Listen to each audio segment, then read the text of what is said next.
G'day folks, another gold prospector here out on the creek this morning. As you can see, one of my favourite areas. You've been here before with me, well not right here, but this goldfield. And this creek that's usually flowing, now that trickle there is only because I've been panning in the pool further up, has got no flow. Like it's pretty much dry bits, which is quite surprising. You can see the debris, how high she runs on flood. But I've got to this section here. Let me show it to you.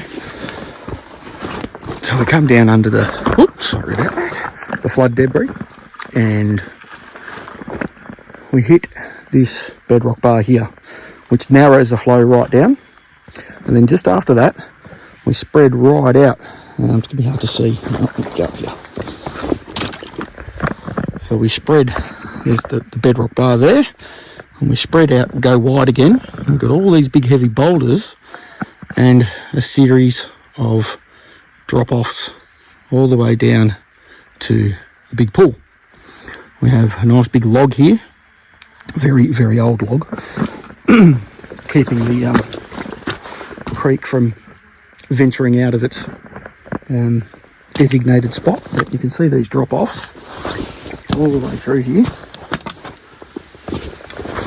right down to the pool that's then got bedrock in the middle of it. So you've heard me whinge about not having water the last couple of months. However, it can be a good thing as well, because it allows you access to spots in creeks that you usually can't get to. It's just that fine line between, do I have enough water to process the material and access the harder to get spots. So it's all about timing. Timing today is because it's been over 39 degrees, which is I think about 110 Fahrenheit for you guys in the States, for 4 or 5 days or something. It was disgusting. Today's only 30, so I'm out here. I have just cleaned out this first drop off after that narrow section. I haven't actually yabby pumped it or anything. I did the overburden in the bucket classifier and got nothing, and thought, oh, do I, don't I? And I decided, do I? I do. So I kept going, and I'm glad I did, because just through here where the main flow is, it gets really deep and gluggy. So I've scooped that out by hand, and I still have to yabby pump it, but my classifier was full. Now, it's not the best pan I've ever had, but for first one of the day, it's fine. And hopefully it improves with the yabby pump. If it doesn't, I'll just move on down the line. There's plenty to do here. Plenty to do here. And what I'm going to do today is, while we're looking for gold, sort of run through how I decide which creeks I'm going to go to in advance, and what sections, what I use, what I do to decide that. It's not all based around car parks, believe it or not. I would say I've walked. I'm good at exaggerating, so I'm going to say I've done 1.5 k's. So I would have usually said 2, but I reckon it's 1.5 up the creek bed to get to this spot. This would be the most worked creek in this goldfield back in the day, during the rush, and current prospectors as well. This place gets hammered, so you've got to put in the legwork if you want a chance at finding some gold in here. But when you do, it generally holds pretty nice gold. So let's see what it brings today before we go back into the mid-30s tomorrow. All right, so I've yabby pumped out that drop-off crevice / turned into a hole about there and went under there. So I got right down into goop and show what we ended up with. A bit better size pieces in there. Probably the same spec count, but just a couple of better ones. So I could keep going that away, because it does continue on. However, I don't really want to move them. There's no point in moving 200 huge boulders when I can move 50 small ones here, 10 small ones there, 50 small ones there, and probably get equal to the same amount of gold. So yes, it's called lazy prospecting, but it's also efficiency.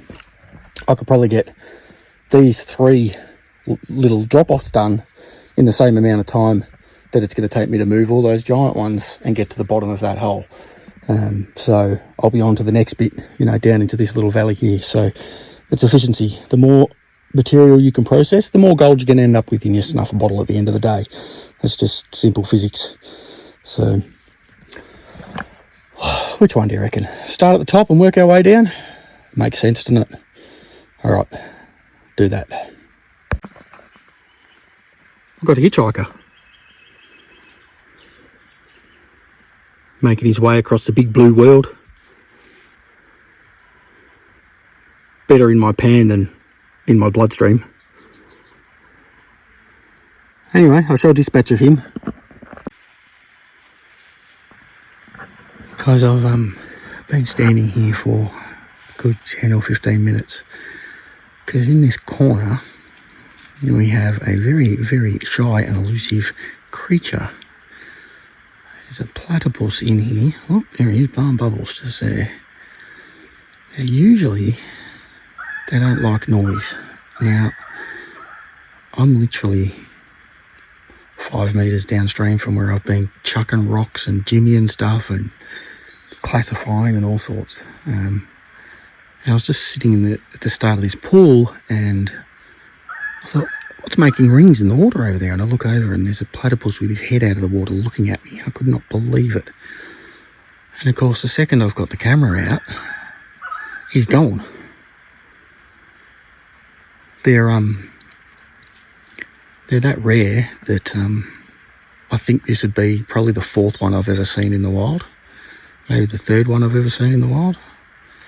It's a perfect spot for it. Super deep hole. All this bedrock just here. I've been saving mud skippers, or mud eyes, sorry, out of my classifier all morning, which are dragonfly larvae. So platypus would munch them. I know there's yabbies in here. I know there's crayfish in here, and I know there's trout in here. So there's certainly enough food source for a platypus in here. It also tells me that this corner never dries out.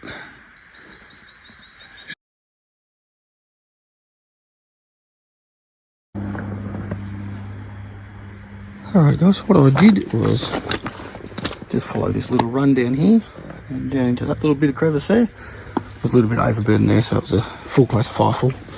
However, this is as close to skunked I've been all day, with 4 microdots. I then, on the journey back, stood in my old hole, went arse over tit, and smashed myself into this slop here, and cracked the shits with the spot. Hey, have a look at this thing.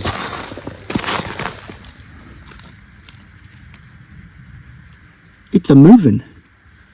It's like a worm, but no worm I've ever seen before. Look, it's moving. It's about 2 foot long once you stretch it out. I had one in my classifier and I thought it was a tree root. And it kept going and going and going and going, and then it broke. Oh, see, here it is. Bizarre. Some new species of worm. Oh, this is Mr. Yabby digging himself in under a rock. Come and say hello, people, mate. Come say hello.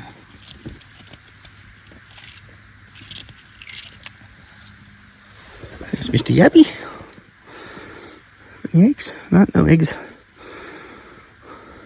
That's what Mr. Platypus would be enjoying immensely.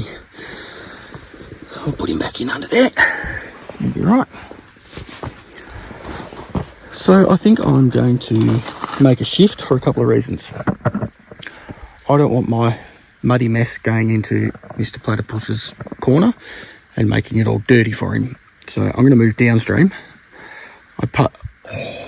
Just saw it come up again. I'm going to move downstream.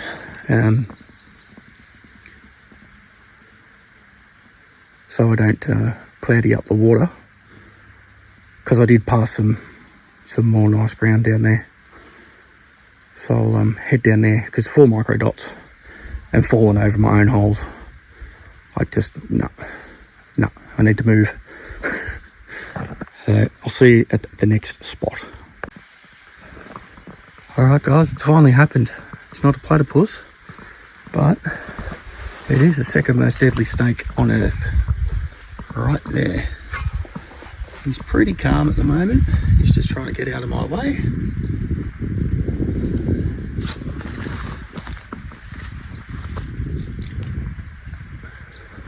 Probably. Yeah, no, he's a bit skitty. He's only a little fella, so I'll leave him alone. The smaller ones are a lot more dangerous to handle. They can spin back around on themselves and nail you. So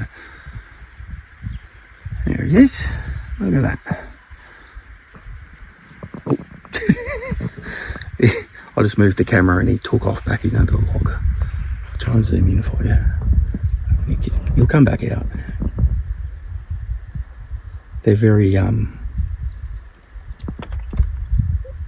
hope he doesn't come out down at ground level, but anyway, they're very movement orientated, so I can talk, no worries, it's not going to bother him.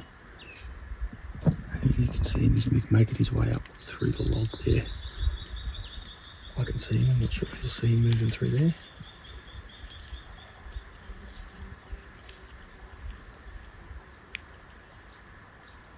I have the camera on a selfie stick, by the way. I haven't got my hand that close to that snake. Let's see, where's he going to come out? It's I'm down in a sort of gully. I almost put my hand on him. I went to climb the log. Here I stood here and put my hand pretty much on his tail, and he moved his tail, and I thought, that's different. I saw his scales and thought that it was actually his skin. There he goes, coming out at his head first. Look at that.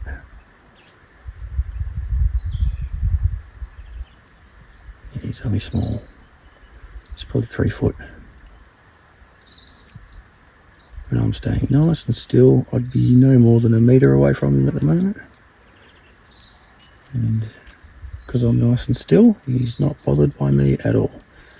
He doesn't feel threatened, so he's got no reason to be angry. If I was to move suddenly, he'd probably take up a defensive position. He's a beautiful snake though.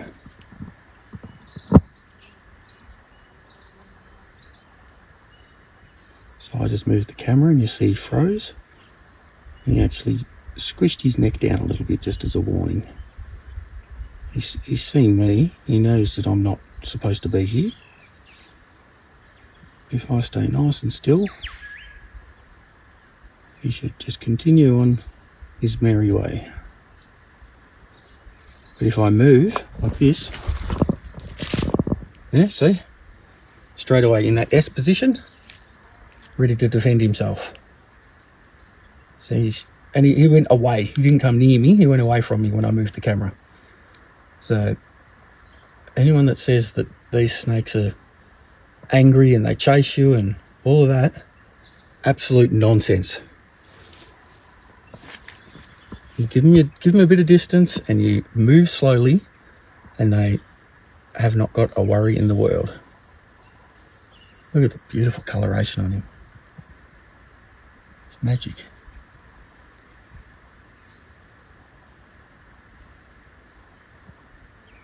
Just perfect scales.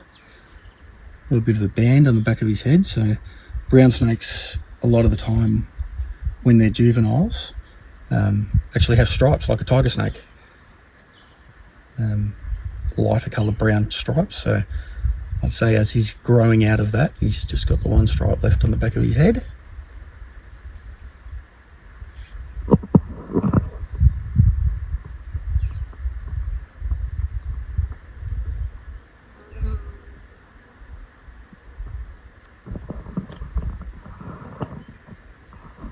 So there you go. Took me 9 months to get one of these on camera for you, but finally got one. I'd seen plenty, just never had the camera with me or handy. This little fella, he froze as much as I did when I saw him. He saw me and he froze, and I saw him and I froze. And I just quietly got the camera out of the bag, didn't move. I didn't take a step away or anything. Just nice and quietly got the camera out. And if I hadn't have made that sudden movement just before, just to show you what he'll do with movement, he would have continued on along the log here. But he's just cautious now because I moved and I'm big. So he's just laying there, dead still, hoping that I don't see him. Contrary to what everyone believes about snakes. I've dealt with almost every species in Australia, and we have 7 of the top 10 deadliest snakes in the world. I've never been chased by a snake. I've never found a snake to be aggro towards me, unless you're aggro towards them, or if you accidentally stand on them, then they're going to get aggro. But who wouldn't? But there you go.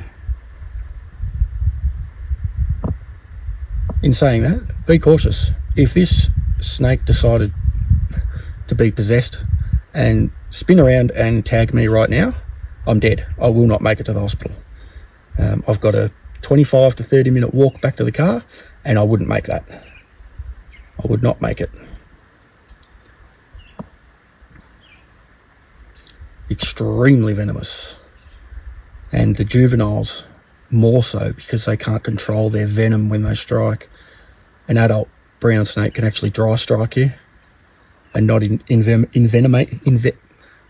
squirt you with venom.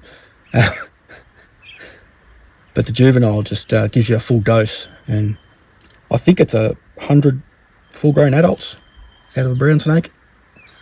One strike will knock 100 full-grown adults, and quick time too. Like, if you don't immobilise and wait for your transport to the hospital, it's all about immobilising the limb that's been bitten. So walking, if you get bitten on the leg, is a terrible idea. The sun's out, and he's just laying there getting super warm. It's probably been the first day he's been able to come out, because it's been so hot. They would have just been hiding in the shade for the last 4 days, so he's probably hungry. It's about 10:30, quarter to 11 in the morning. So just before the heat of the day and the sun's right up, he's warming up and probably looking for a snack. He's pretty healthy. Like, he's not a long snake. He'd be just 3 foot, but he's nice and fat.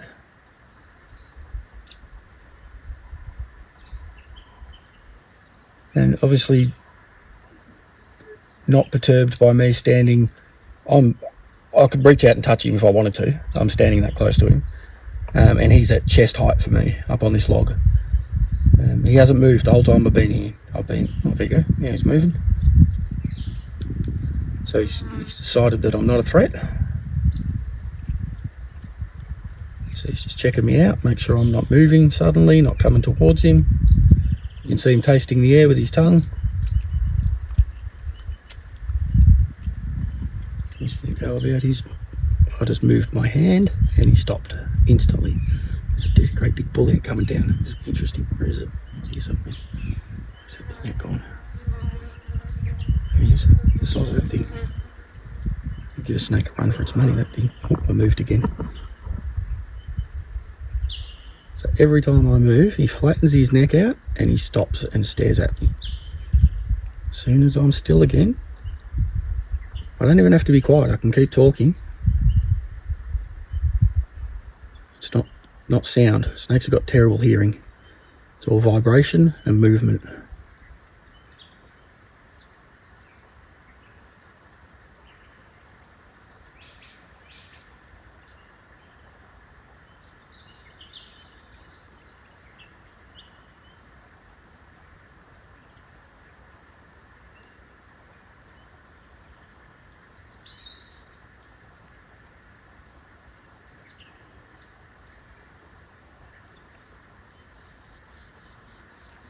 There's every chance I'm literally the first human being that this snake's ever seen.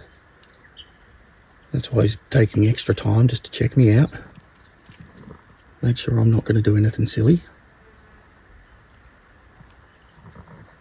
And he'd be hunting frogs and little marsupials, but mainly frogs. Snakes love frogs. There's plenty of frogs in this creek.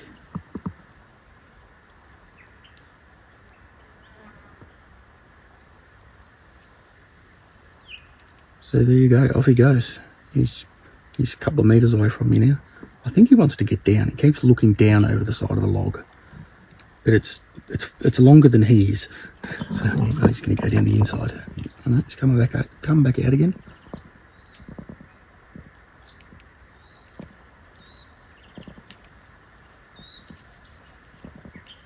You can hear dead silent. He is dead silent. You know that. You don't really hear a snake when you're walking through the bush because they're so quiet. So there you go. I can move again now. It's not going to bother him because I'm miles away now. Zoom back out, and there you go. So he's gone in that crack. Gone.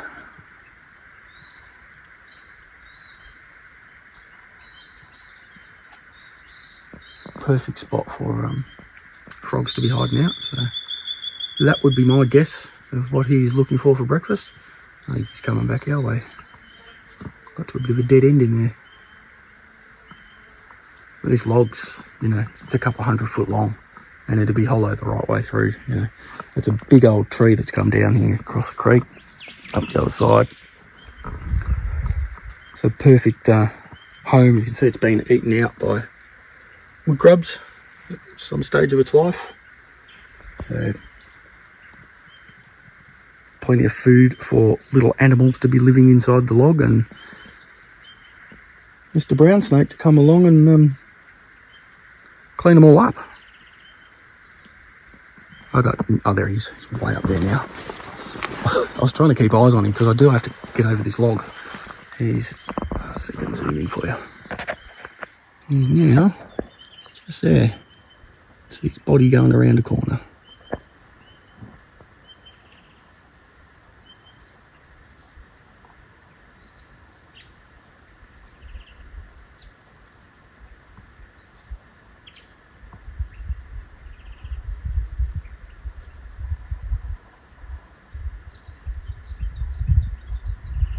Half expecting him to pop out down the bottom here. Oh no, there he is. He's still way up there. He's going up the inside of the log. Alright guys. Yay, finally got a snake on camera for you. I'm not digging here. Can you blame me? I'll move downstream a bit. Hopefully he hasn't got any brothers and sisters with him. I'm going to climb over this big old dead tree and find somewhere to dig. Well, I've sort of done this a bit backwards. Here's what I got. It's pretty fine stuff, but there's a few of them. Now I'll show you where I got it from. Just behind this lump of bedrock. Just there. So I can certainly do a lot more exploring in there, which I shall do. But I wanted to talk about how I decide where to go on a creek, or which creek to go to, or you know, some of the things that make those decisions for me. How about instead of just gas bagging, I set you up on a rock and I'll do some digging at the same time. Give me a sec. Alright, extra precarious rock balancing. And you're not straight. There we go. Don't go swimming. Wouldn't be ideal. And sorry, I'm going to have my back to you while I'm talking, but I'm digging too. So, when I research an area, I always try to pick up on little key factors. So this wasn't actually my first stop today. I actually went to another creek this morning, first thing, just to bug my curiosity, because this creek that I went to isn't mentioned in any of the literature on this goldfield. It has multiple feeder gullies and other creeks running into it, and they are all mentioned about having gold in them. So I thought, well, it's got to run somewhere. So I started there this morning. I now know why it doesn't get a mention. I went a couple of 100 metres each way of where I parked, and the entire creek's made up of sand and log jams. There's no bedrock, there's no workable ground on it. So that was a bust. And they're the things you guys don't see all the time. You know, sometimes I show them, but you know, it's also hard because I don't want to give away exact locations. You know, everyone needs to do their own research and find these places themselves.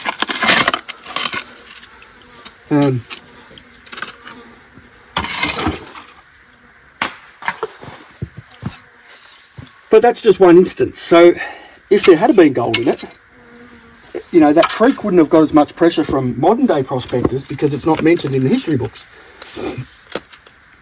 Where this creek I'm in at the moment is mentioned every second line, and was mentioned because it was filthy rich. But knowing this gold field, there was actually only European miners on this gold field during the rush. So no Chinese.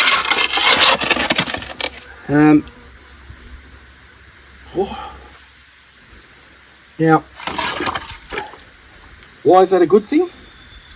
Because European miners were lazy and Chinese miners were thorough. So a field that's only had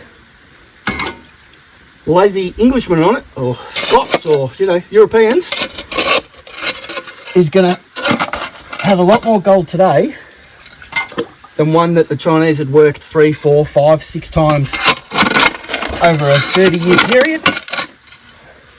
And that's why, you know, one of the main reasons this creek, although it was extremely heavily worked and still is, still produces gold.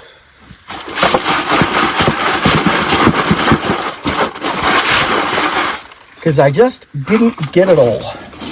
They were too lazy. They grabbed the easy stuff and just moved on to the next gully or creek. Now, why no Chinese miners? Well, the story goes that the Chinese came here and were very keen to start mining. However, there was no Chinese reserve in the goldfield, so they had no protection. And you know, the 1850s were a little bit more wild than what the goldfields are now.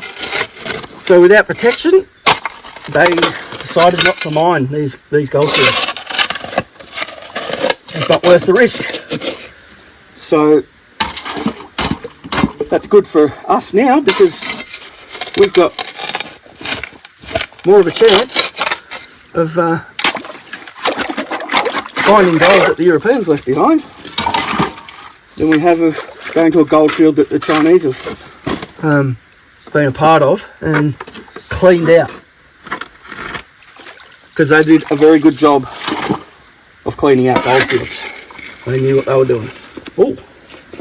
Oh, that's a nice thing to happen with that rocks. Come on, let you come.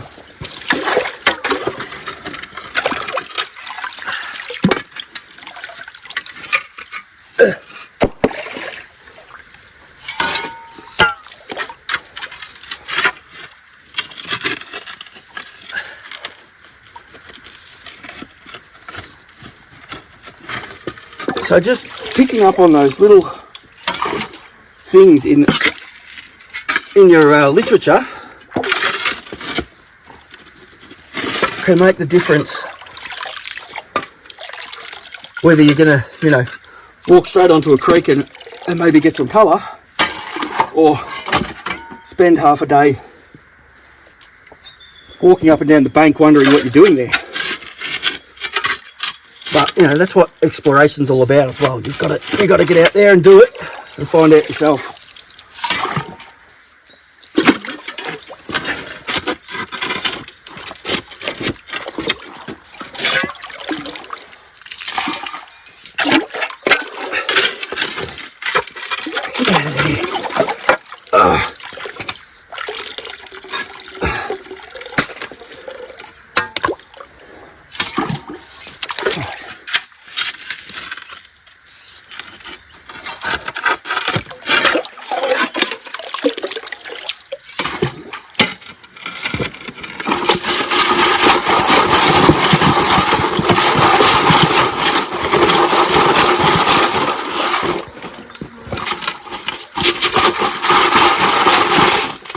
I guess the other thing too, I should say, is I learned more about a creek reading about its history, or about the same, probably 50-50 split, as I do actually prospecting the creek. The information you gather from old articles, mining reports, survey reports, is just as important as, you know, knowing the material, or knowing the bedrock layout, or knowing that, you know, the flood habits of a certain creek. They're all as important as each other. So it just sort of comes back to research. I know, it's like a broken record, isn't it? Never shut up about it. That's because it's invaluable.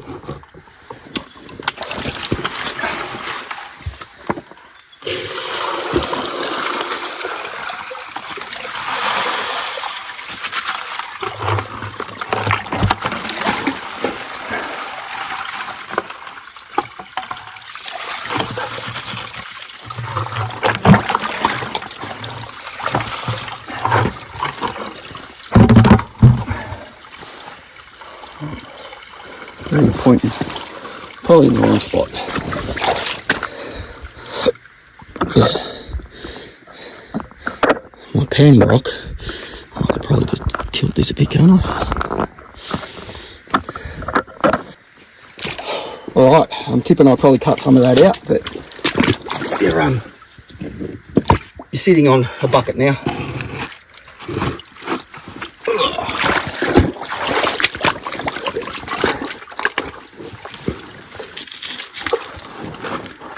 My panning rock's wobbly.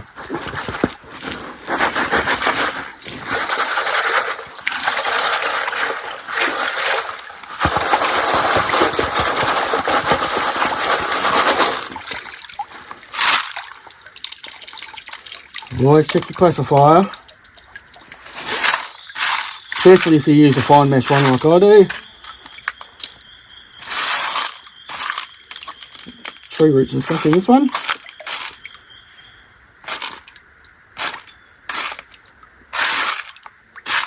So this goldfield originally was just prospected for the alluvial, sitting on the bed of creeks and rivers, and they literally just walked and picked up the nuggets they could see with their hands and moved on to the next gully. They then came back and worked the ground properly, but you know, it was never done properly in the first place. The goldfield also, like the Melbourne goldfields, it struggled for funding for mining and machinery and so on, because it wasn't Bendigo or Ballarat. So there wasn't as many investors, and payable mines ended up just closing and leaving the gold in the ground because they couldn't get stamp heads out here. They couldn't get pumps for pumping the water out of their mines because they didn't have the investment. So a lot of gold got left in a lot of these fields, due to things like that. Then of course, you know, you've got wartime and all sorts of reasons why miners left the fields, but you know, sort of thankful they did in some ways, because they left something for us.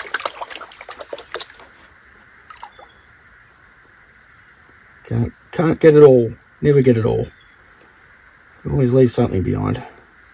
As much as we try hard not to, it's going to happen.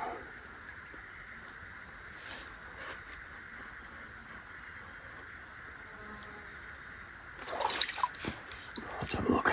There's only about half a pan of material in that because I was too busy gas bagging and not concentrating on what I was doing with the shovel. Huh. Okay. It's better than the last pan. Go figure. Half the material, twice the gold. Okay. Another quirk about this creek, but this goldfield especially, so I have not panned a single lead shot in the whole time I've been coming to this goldfield. Not one. So the guys were either really good at catching rabbits as they ran past and kangaroos as they ran past, or they were a really good shot and all the lead stayed in the animals, or they went hungry. Show you what we got there. So it's not too bad, a bit chunkier stuff than the nano dots from the last one. I'll do a couple more shovels here and see what it ends up. Alrighty, so I just yabby pumped all the stuff that, you know, fell off the shovel when I was trying to shovel it out, because it was bare bedrock just below it. And I would say that's pan of the day. In fact, I'm certain that's pan of the day. That's a ripper. A few more like that would be very nice indeed. Hey, let me mention something about the gold price too for you guys in Australia. I know it looks fantastic at $4,540 an ounce last time I checked. Just bear in mind, the Australian dollar is sinking to all-time lows. So its buying power is a lot less. Therefore, its value against gold is a lot less, which makes the gold price look a lot better than what it is. So just keep that in mind. I know it's amazing. It's still great. 4,500 Australian dollars an ounce is insane. It's $141 a gram. And our gold in Victoria, especially being so pure, you're going to get 24 carat price for your gold too. So very good indeed. But just, yeah, keep it in mind. So when the dollar, if the dollar starts going back up again, you're going to see the gold price come down. Don't think that the gold price is going down. It's actually just the dollar going up. Hope that makes sense. What am I going to do? I'm getting hungry. It's like lunchtime. It's 12 o'clock actually, so it's lunchtime. What am I going to do? I'm going to do a couple more pans here because that was a really good pan. And then I might trek back to the car, have something to eat, get some more fluids. I don't think I'll trek back up to here though, because it's a friggin' long way. But I'll find something to do, because it's only midday. Catch you soon. I might be going hungry for a little while longer yet. Look at that chunk. Bloody clear.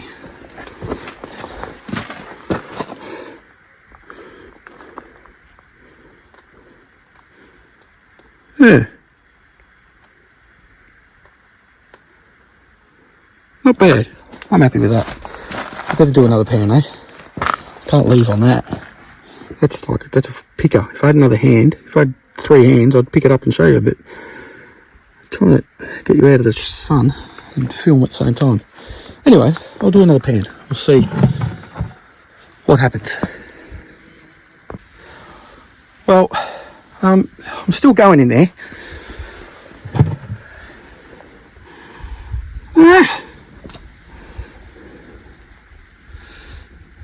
Some real chunky bits in there. Why? Why, when I've got nothing to drink? You can probably hear it in my voice. I'm dry as a desert and starving hungry. Of course you get cold and can't leave. One more pan. How many do you reckon I'll do? Saying one more pan. I think my record's 6. Alright, I've crevice tooled it and suckered it, and I'm convinced there's nothing left in there. And not a bad way to finish either. Chunker. Got shape. Yeah. Good little hole that. Alright. Starvation working overtime. See you soon.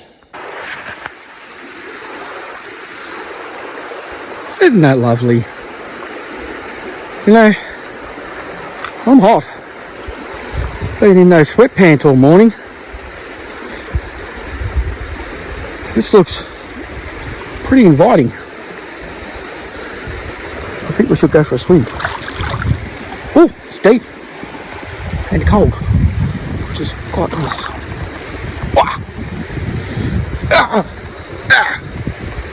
Very rocky. I should have left me runners on. I left me socks on just because I'm scared of crayfish.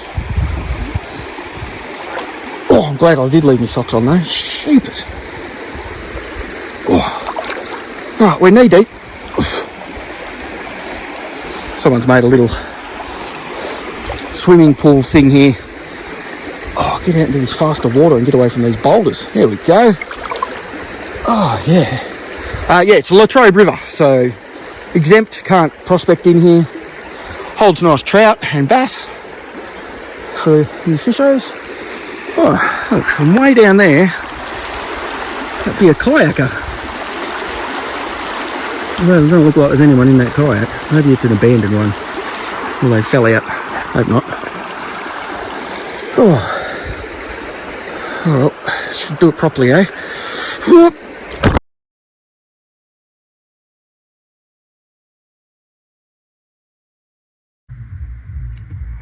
Well, my phone's dry. It didn't like going for a swim, turns out.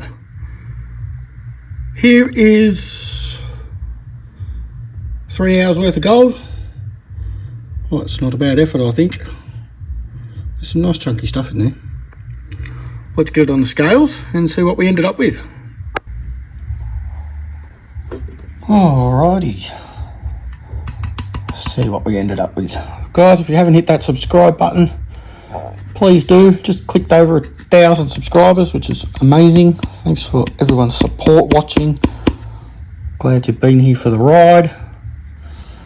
0.282. It's a bit, I'm a bit meh. I actually thought I had a bit more than that.